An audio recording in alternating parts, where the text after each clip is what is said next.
के रूप में भारत 75 साल पूरे कर रहा है।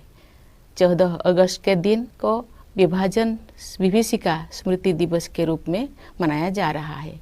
इस स्मृति दिवस को मनाने का उद्देश्य सामाजिक सद्भाव, मानव सशक्तिकरण और एकता को बढ़ावा देना है। 15 अगस्त 1947 के दिन हमने औपनिवेशिक शासन की बेड़ियों को काट दिया था। उस दिन हमने अपनी नियति को नया स्वरूप देने का निर्णय लिया था। उस शुभ दिवस की वर्षगांठ मनाते हुए हम लोग सभी स्वाधीनता सेनानियों को सादर नमन करते हैं। उन्होंने अपना सर्वस्व बलिदान कर दिया ताकि हम सब एक स्वाधीन भारत में सांस ले सके। भारत की आज़ादी हमारे साथ साथ विश्व में लोकतंत्र के हर समर्थक के लिए उत्सव का विषय है।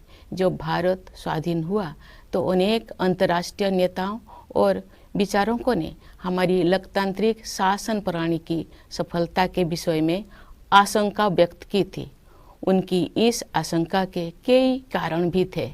उन दिनों लोकतंत्र आर्थिक रूप से उन्नत राष्ट्र तक ही सीमित था। विदेशी शासकों ने वर्षों तक भारत का शोषण किया था। इस कारण भारत के लोग गरीबी और अशिक्षा से जूझ रहे थे। लेकिन भारतवासियों ने उन लोगों की आशंकाओं को गलत साबित कर दिया। भारत की मिट्टी में लोकतंत्र की जोड़ें लगातार गहरी और मजबूत होती गई। अधिकांश लोकतांत्रिक देशों में वोट देने का अधिकार प्राप्त करने के लिए महिलाओं को लंबे समय तक संघर्ष करना पड़ा। लेकिन हमारे गणतंत्र की शुरुआत से ही भारत ने सार्वभौमिक वयस्क मताधिकार को अपनाया। इस प्रकार आधुनिक भारत के निर्माताओं ने प्रत्येक वयस्क नागरिकों को राष्ट्र निर्माण की सामूहिक प्रक्रिया में भाग लेने का अवसर प्रदान किया।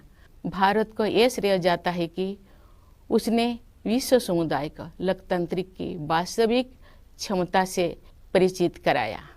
मैं मानती हूँ कि भारत की ये उपलब्धि केवल संयोग नहीं थी।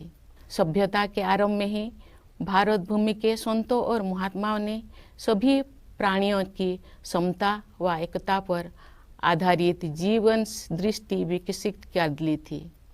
महात्मा गांधी जैसे महानायक के नेतृत्व में हुई स्वाधीनता संग्राम के दौरान हमारे प्राचीन जीवन मूल्यों को आधुनिक युग में फिर से स्थापित किया गया। इसी कारण से हमारे लोकतंत्र में भारतीयता के तत्व दिखाई देते हैं। गांधी जी सत्ता के विकेंद्रीकरण और जनसाधारण को अधिकार संपन्न बनाने के पक्षधर थे। पिछले 75 सप्ताह से हमारे देश में स्वाधीनता संग्राम के महान आदर्शों का स्मरण किया जा रहा है। आज़ादी का अमृत महोत्सव मार्च 2021 में दांडी यात्रा की स्मृति को फिर से जीवंत रूप देकर शुरू किया गया है। उस युगांतरकारी आंदोलन में हमारे संघर्ष को विश्व पटल पर स्थापित किया था। उसे सम्मान देकर हमारे इस महोत्सव की शुरुआत की गई। ये महोत्सव भारत की जनता को समर्पित है।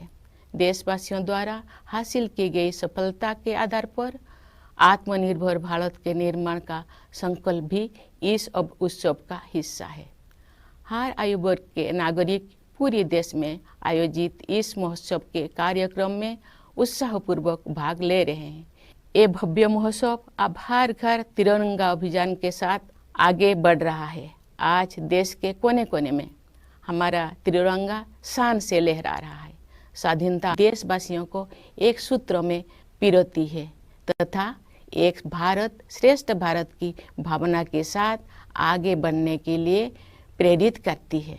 भारत अपने पहाड़ों, नदियों तथा उन क्षेत्रों में रहने वाले जीव जंतुओं के कारण भी अत्यंत आकर्षक है।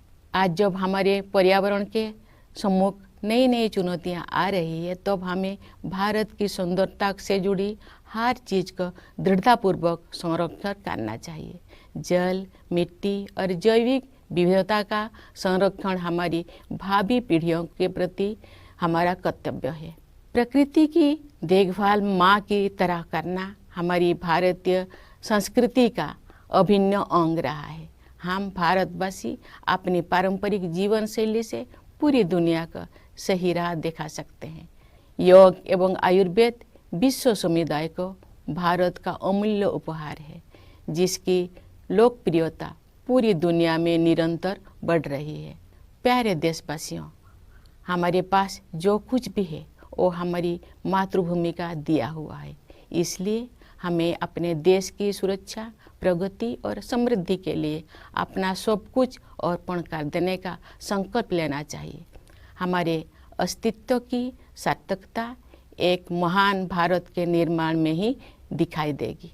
कन्नड़ा भाषा के माध्यम से भारतीय साहित्य को समृद्ध करने वाले महान राष्ट्रवादी कवि कुवेंपु ने कहा है, नानु अड़िए नीनु अड़िए नम्मा एलु बिगोड़ मेले मूडुबुदु नव भारत दलीले। अर्थात मैं नहीं रहूँगा, नहीं रहेंगे तुम, परंतु हमारी अस्थियों पर उदित होगी नई भारत की महागाथा। उस राष्ट्रवादी कवि का ये स्पष्ट आह्वान है कि मातृभूमि तथा देशवासियों के उत्थान के लिए सर्वस्व बलिदान करना हमारी आदर्श होना चाहिए। इन आदर्शों को अपनाने के लिए मैं अपने देश के युवाओं से विशेष अनुरोध करती हूँ। वे युवा ही 2047 के भारत का निर्माण करेंगे। अपना संबोधन समाप्त करने से पहले मैं भारत के सशस्त्र बलों, विदेशों में स्थित भारतीय मिशनों और अपनी मातृभूमि को गौरवान्वित करने वाले प्रवासी भारतीयों को स्वाधीनता दिवस की बधाई देती हूँ। मैं सभी देशवासियों के सुखद और मंगलमय जीवन के लिए शुभकामनाएं व्यक्त करती हूँ। धन्यवाद। जय हिंद।